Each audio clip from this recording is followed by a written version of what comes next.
Welcome to the Ang&Geno show, where we talk about ways for you to grow your life and your business. Hey, I'm Ange. Welcome to the podcast. Hello, Ange. I'm Gino, and this is what, number 4? Yes, I think so. Okay, There we so go. I think 4 is a habit. Yeah, is 4 a habit? I think 12 is committing to memory, right? 12 Or is like 20. really ingrained. Depends what book you read. Now, you've read more psychology books than I have, probably. So Yeah, I hear like a kid has to eat something 12 times till they like it. So I don't know. Is that a habit or is that just like, I don't know, Stockholm syndrome? I don't know. wait, a kid has to eat something 12 times before they like it? Yeah, if they don't like a food, apparently if they keep trying it 12 times, on the 12th time, it will become much more familiar to them and That's a acceptable. lie. I still don't like mushrooms.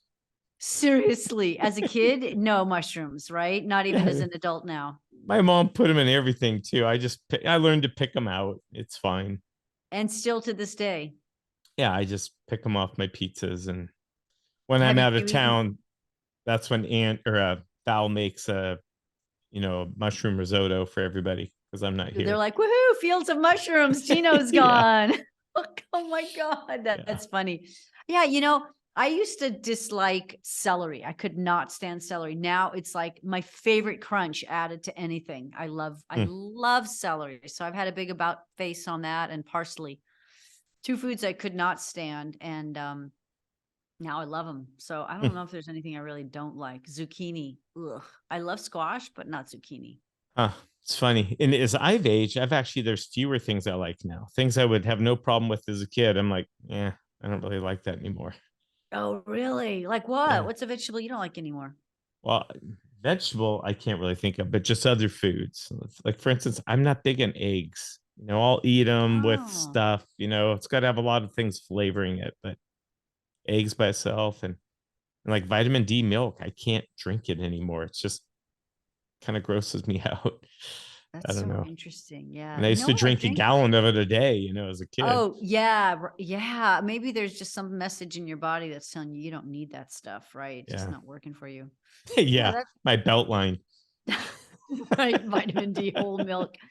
Oh, yeah. No, yeah. People have a tenuous relationship with lactose these days, right? I don't know Yeah. if that's the milk, the quality of the milk, or us.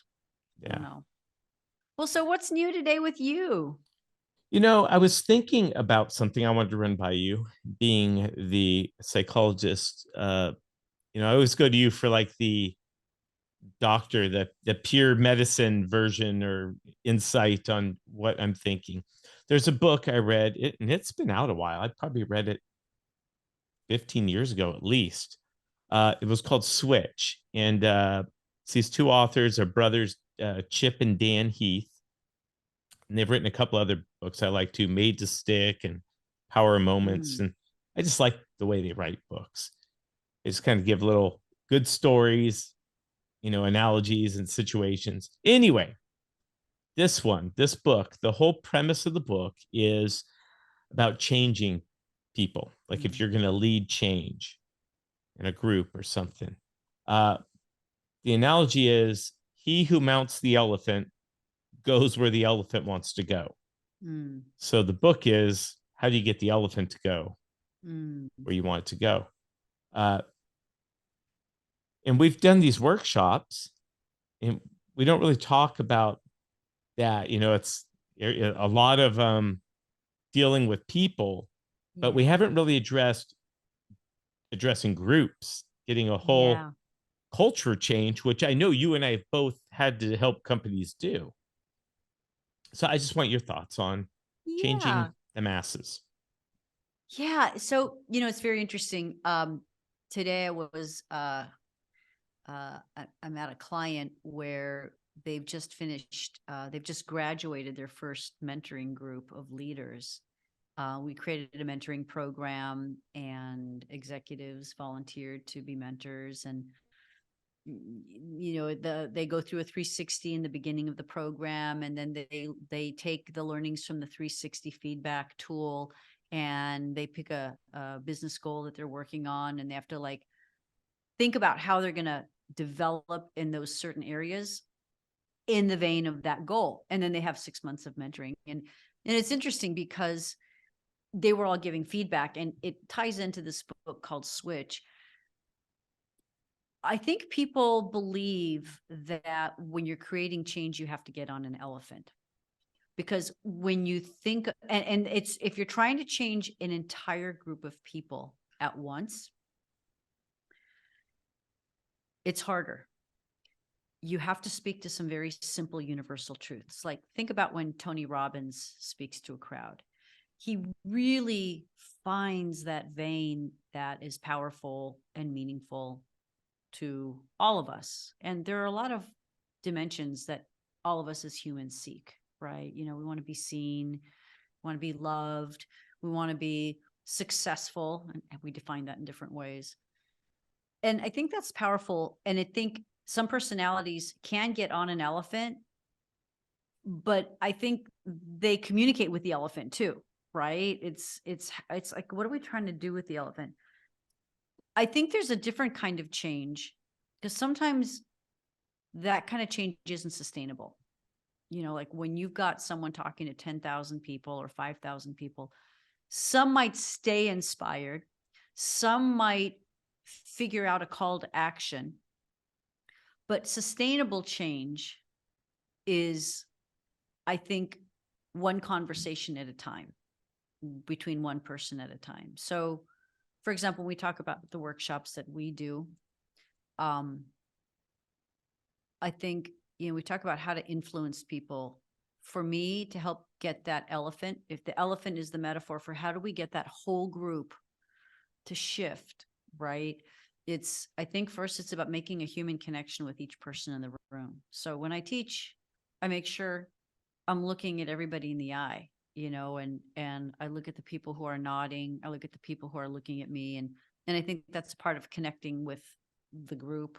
I think that's part of it, is creating a connection, because then they're being seen as we're connecting. And I think you do this really good with people. You know, Geno, you're a great communicator. You're a natural in really listening to what's happening, and really honest in how you respond too, right? Which your clients really, Well, thank you. yeah, you're welcome. You're welcome. And because I want to say that your clients almost adore you, right? Like they value you, and they almost cherish and enjoy your direct style, right? They make it like they call it out. They're like, yeah, man, like there's no try with you, right? Like I've seen you say that to them. But I think, you know, when I'm helping leaders to change people, I think a lot of people are afraid that the elephant isn't going to go where they want to go, right? And I think part of that, I haven't read the book, right? So I'm guessing it. What I'm telling you, how I see the elephant in this notion. But I think if you really trust people and you give them questions and problems to solve, they will get to where they need to go. I think it's about giving room for the elephant to just kind of go where it needs to go, right? I mean, Well, what are your okay. thoughts? What are your thoughts? I don't know that you answered the question. So I'm going to give you an analogy here, and I believe this is from the book. It's from a book. It might be the book I'm talking about. Mhm. In fact, I'm pretty sure it is. There was this, I forget what country, a third world country that just filth. They didn't really have good, you know, people would just relieve themselves on the boundaries of this little village and what they're living in, which creates, the flies were just a huge problem. And they didn't feel that you know, they wanted the people coming in to help this, because there's lots of illnesses. Yeah. So the do-gooders, I'll call them, coming in to help these people not be so sick and have a cleaner environment, they couldn't get them to not defecate on the surroundings of the village, or cover it up or anything. There was just no process for it. So they explained to them, hey, here's, you know, you want to do this, and that people still weren't doing it. Mm.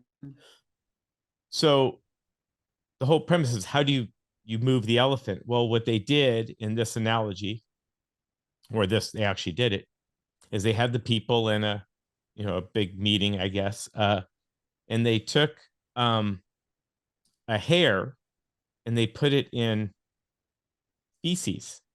And then they put the hare in a glass of water, just dipped it in the glass of water and then handed the glass around and say, okay, take a sip. And nobody was willing to take a sip. And they say, so, okay, why won't you take a sip of water? And they're like, well, you just put a, you know, hair and feces. That's Okay. genius.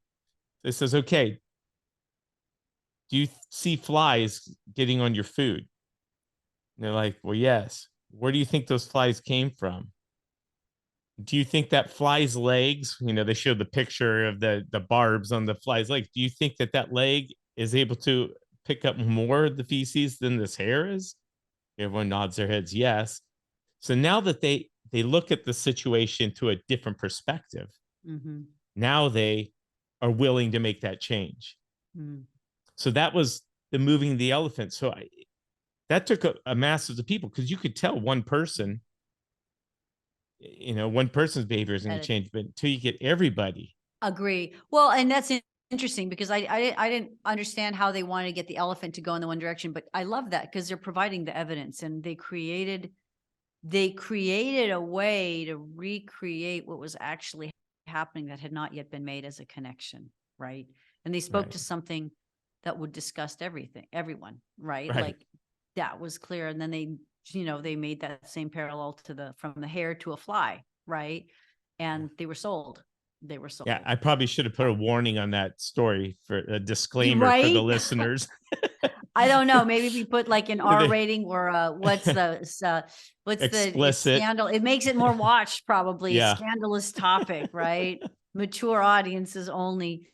Yeah. But yeah, no, I mean, look, and I think we do this in our workshops where we give people examples of simple examples. Like, we talked about the culture of monkeys, right? Where you spray the monkeys and with water, and then they learn not to climb up, and they put a new monkey in and they prevent that monkey from climbing up because they're all afraid of getting sprayed and it getting wet. And right, they replace, as your story goes, as you tell it for our listeners, they replace all the monkeys and they still refuse to climb up, even though none of them ever experienced the original reason they didn't climb up. So, culture, that's a culture change story too, in a lot of ways, what you're telling about this village, right? That's a big culture change story. Yeah. And when you teach people to ask why, and I think when you help people, it's interesting because those people were suffering from the illnesses. You think they wouldn't want their children dying of cholera or, whatever other airborne, flyborne diseases would be carried by open sewage system. It's like, yeah, like when you start talking about where people's pain points are, they start to pay attention, right? So they figured out the pain point for this village. They're Right. like, right, here's a pain point. Would you like to drink that water? No. And well, what do you think about the fly, right? He's landing on your food, right? And I think that parallel is important. So yeah, I think the evidence is powerful. And I like that. The idea, but getting the elephant where to go, I have to read the book so that makes that, because now that makes sense. Now I understand that, right? That you have to get the elephant to want to go where you want to go. You can't make people do things. We know this in companies that I've gone into to help them build a safety culture. Companies spend millions of dollars in workman's comp, safety issues. It's a very costly facet of running a company, any company. And so safety, not just having a safety program, the safety program doesn't make you safe. It's how effectively do people embody safety, right? And people are usually annoyed by the safety director. oh, here comes that guy, compliance when he walks by, right? Yeah. So there's a big elephant, right? And there's a lot of work to be done around safety. And this is where that saying comes in, people don't do what we ask, they do what we check. So if you've got leaders going out and saying, hey, how many service calls have we done today?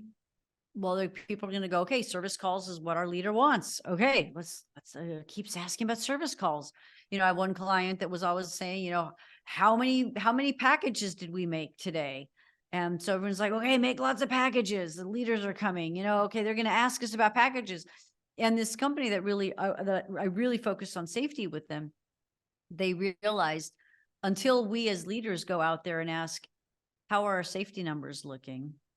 first, then they'll know that we care about safety, because they realize that they were setting an example by not asking about safety. So now first they Yeah. ask about safety, and then they ask about packaging, how much was packaged.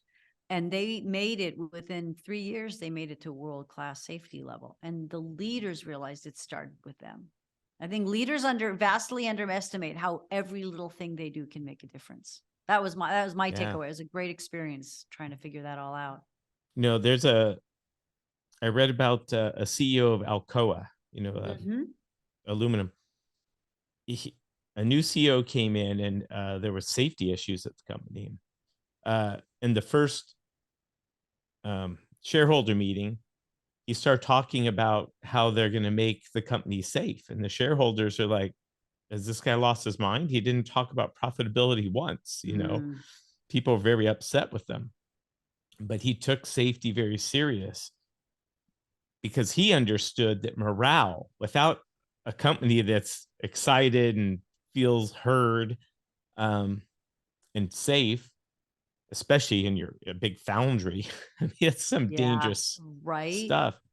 Um, they had a young man die on the job, and he said, "This is our fault." I mean, he took responsibility for it.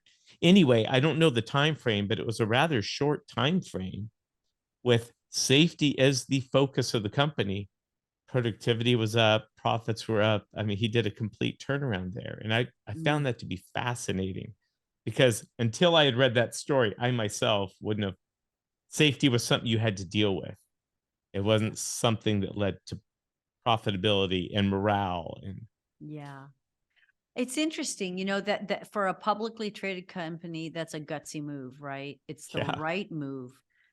I think when you think about safety, it's about keeping your employees safe, your processes safe, but it also, you start to realize it extends out to your product being safe, your customers being safe, and you can really tie it from the beginning of the end. It begins with an employee and it ends with a customer, and safety really extends well across all of that. So it can be really all inclusive, right? And it can make a public, even a publicly traded company where it's all about that stock price, right? Forget the company culture. There's a lot of publicly traded companies that are now really catching on to this culture wave of how important culture is. Safety is a part of culture, right? So yeah, neat example. Yeah, great call out on safety. yeah. In fact, you're making me think of a company you have visited with me. They, in their vehicles, they got, I don't know how many hundred and something vehicles on the road, well over 100 vehicles on the road. They got a camera system in there that it it's always filming the driver in the road. Ah, So every time there's like a hard brake or hard acceleration or something like that, a hard movement, there's an alert. And it even has AI that's watching where their eyes are. It says, so they get a oh, message, and so it detects that and then sends a clip of that eyes off the road, not paying attention, um, to management, so they get to see it. So it sounds like oh my gosh, Big Brother, but is it working lowered in. well? Oh yeah, lowered insurance. And there's guys they've had to let go because of too many, and they know it. And by reducing the Yeah, risk, it's a huge benefit. It also reinforces, what does this they say? People will perform at the lowest level you tolerate. So if you show your yeah, people you don't tolerate this behavior, it helps them when you make good on that. Like you show where the values are of what you mean. You got to mean what you say. yeah, yeah. That's I mean, really neat. Yeah, I was working, about 10 years ago, I was working with a very large sales department, food sales. And they were, these are the people that go to the supermarkets and set up promotional items and food items. And they're there, setting up the shelves, and they got to drive everywhere. And their accidents were, oh my gosh, through the roof. Then they had some technology that would send more rudimentary information back to headquarters, but this new system that you're describing, I mean, of course, it makes sense that technology would be fabulous at Yeah. assisting this kind of, vehicle safety. I love it. I love it. Yeah. And a lot of And people thinking, might say that it's expensive to have that. I'm saying it's expensive not to have that. yeah, you're playing with fire, right? I mean, you're really putting, because if you can't get workman's comp because of too many claims, that's not I'm not good. even looking at it that way, Ange. Think about it this way. Your truck's a billboard out there. It gets in an Yeah. accident, it's your fault. The media Oh, is all over that, you oh, know? oh, I hadn't even thought about that. You're right. Yeah. Yeah, you're right. No, Even this is not true. just an aggressive driver. You see the high speeds, if they're speeding. People So going, oh, look at that. Oh, look at that plumbing or whatever company, right? Like I had delivery a truck. client who had a technician that was very good at his job, but he got a lot of complaints. So they overlooked it. And I'm like, dude, if he gets in a wreck and kills somebody and a lawyer says, okay, has there ever been complaints on this guy? And you find out that this guy's had multiple complaints and you didn't do And anything you did about it, nothing. you're done. Yeah. You are It's hard done. to stand. It's hard to stand in front of a judge and Yeah. defend that, right? Yeah. Yeah. I mean, No, you're right. and gosh, if I had done, I'd just feel guilt. I mean, the guilt. So I have a zero tolerance personally for that kind of stuff. Mm. We're going to drive these cars like everybody's watching us. you know, you got our Yeah. logos, assume you be the politest drivers out there. That's part of marketing in my mind. Yeah. And you know what's interesting? You talk about driving behavior. I think driving mellow puts you in a mellow mood too. I would be interesting to see if, you let go of the few guys that are like really, really not jiving with that are really the risk takers, or the ones that are a little more impulsive and can't really get in line. But I think, I don't know, think about how we drive. On some days we drive, like I know when I'm in a more mellow zone, it's nice, right? It can be very stressful driving a little bit more aggressively. It can be fun, but I could see when you're driving someone else's car, right? And someone else's Yeah. cost, like there's a lot more responsibility than when you're Yeah. in your own car. I So wear a yeah. different hat. When I was years ago, I had a logoed vehicle and I wore a different hat than Mm. my personal vehicle because as we already know, I'm a very aggressive, You're a little type A on driving. impatient driver. Yeah. You know, I'm the best driver on the road. So it's, difficult. Right, right? Because It's yeah, difficult being me. that I want that lane change, Uh, right? yeah. Oh my gosh, he's gonna take my spot. He passed me. I couldn't get over. Don't get in the faster lane. I need to be in the fastest lane. Yeah. Yeah, well, yeah, it's interesting. You don't have as much traffic in Northern California like we do down here. I'd love to see you kind of see what would be done to you, made of you, if you had to live with our traffic down here. Oh my goodness, so much Yeah. traffic. I just I accept that I can't win pole position, but I just sit there and grunt the whole time, hating it, thinking, how do these Complain. people live here? Well, there you go. That's what we do. And I think sometimes you just have to, The oh, weather, just the trade-off for weather, right? yeah. Yeah. Although I sit in a marine layer more often than not. So I know when people Yeah. are calling out the accolades of SoCal weather, I'm like, I just don't get too close to the coastline. True. There's a lot of fog, a lot of fog. So the book, what an interesting book. It sounds, I'm gonna have to dig into that book.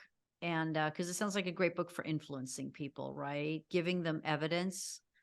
Um, People do like evidence for change, right? And I think that's also very creative of the people, the team that was working with this village, to Yeah. really give them something that they could understand. Because maybe there's a language barrier, maybe there's I don't know, a resistance to the outsiders, right? There's always that. Sometimes Yeah. there's, resistance is a real thing. There's a lot of very interesting pages and books written about resistance. And humans are very resistant. Our whole body, is geared around maintaining something called homeostasis, which is translated staying exactly how it is. Homeostasis in our energy, in our, blood pressure, homeostasis in our mood. It's trying to kind of keep things on an even keel. So, we are naturally built to be like, well, it's a little,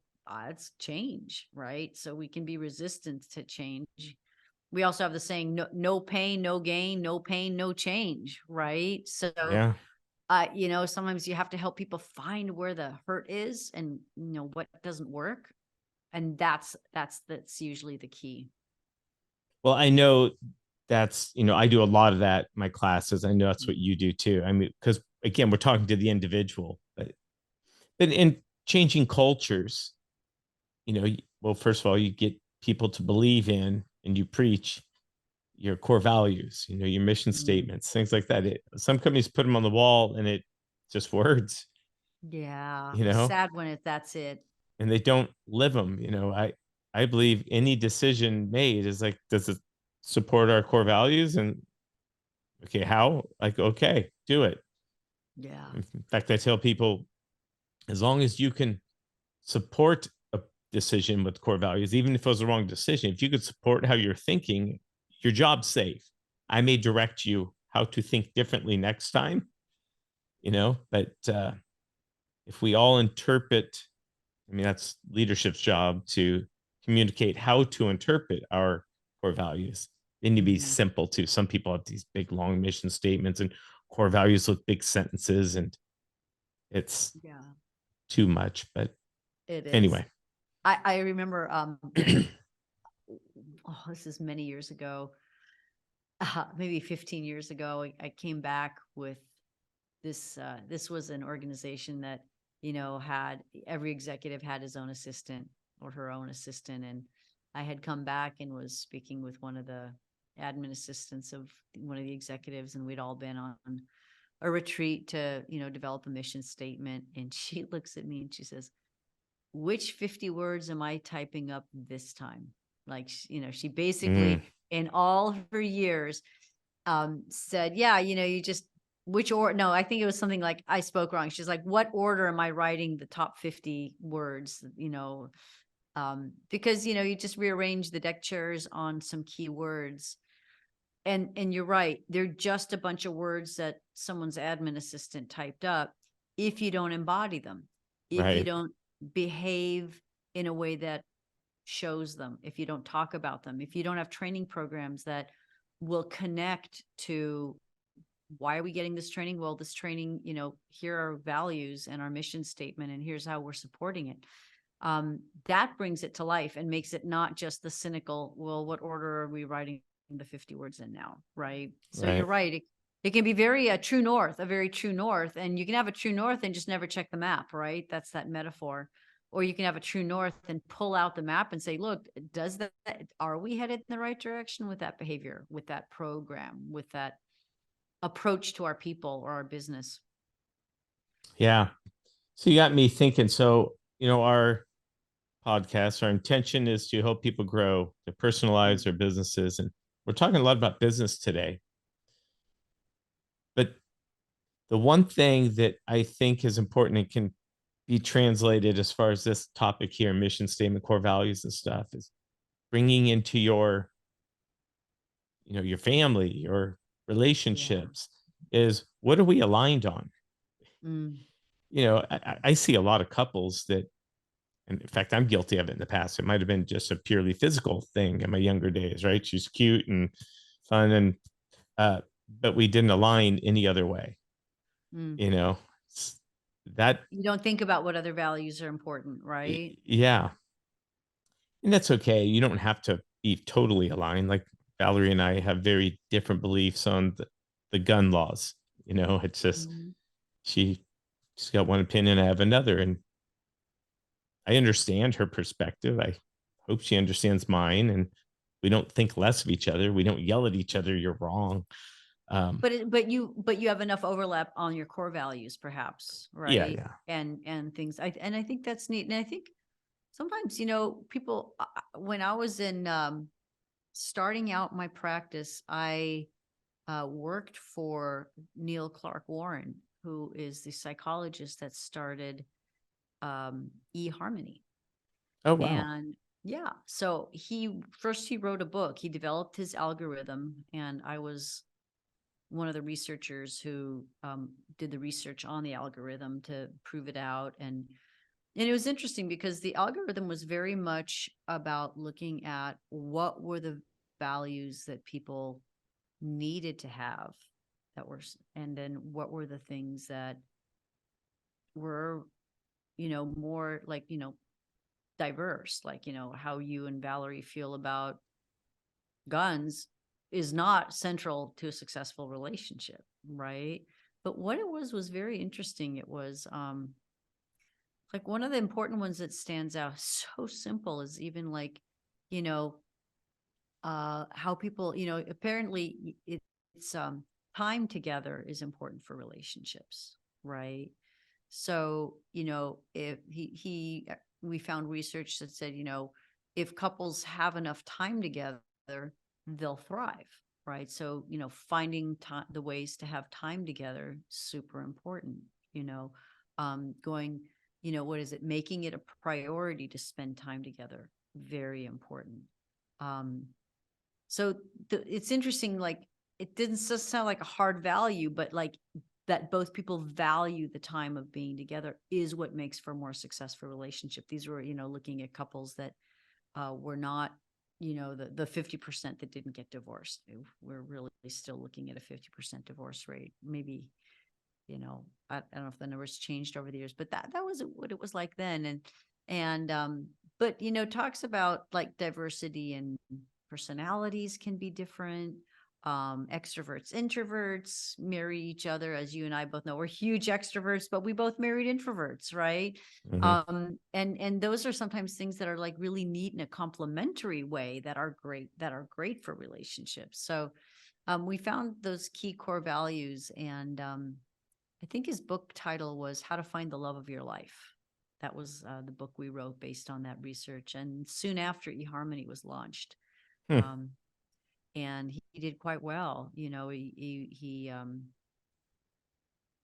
used to give a lot of talks. He'd go to churches and talk and help people understand, how to find somebody in life. I think, finding a mate in life is, we want to partner up. A lot of us have that need and that drive. It's a very human drive. We don't live in villages anymore, and neighborhoods are kind of like nobody comes outside anymore. Everyone pulls up into their garage and closes the door. And I don't know, lucky are the people that still live in front porch communities where people kind of hang out in the front porch and walk up the street and say hi to people. They're around, but man, they're priceless now. But so anyways, I think finding a mate is, gets harder and harder. If we're going to talk about, what I think some of our social struggles are, I think that's a big one for people. Well, it's funny you say finding mates harder and harder. It seems easier and easier with all these websites. Hmm. You think even kids now, that's how they're meeting people. Yeah. It's Yeah. like, wow. I And mean, I why couldn't not? I imagine mean, that when I was a kid.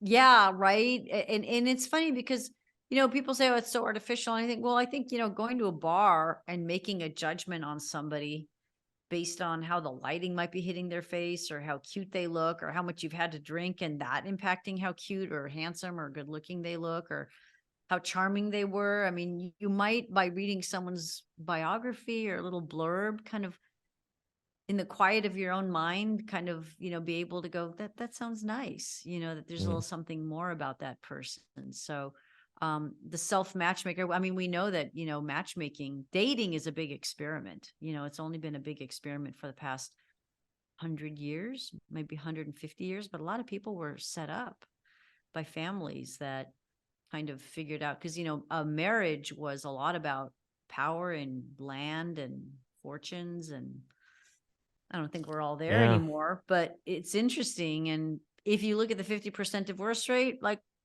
does picking your own mate any better or worse? There's some research studies that say that arranged marriages actually turn out pretty well because the values of the family line up in the marriage partners, right? So there are a lot of interviews we made around with arranged marriages. They a lot of deep respect. Like these couples grew to love each other, and built lives together and managed the values of each of their families. So, anyways, interesting So stuff.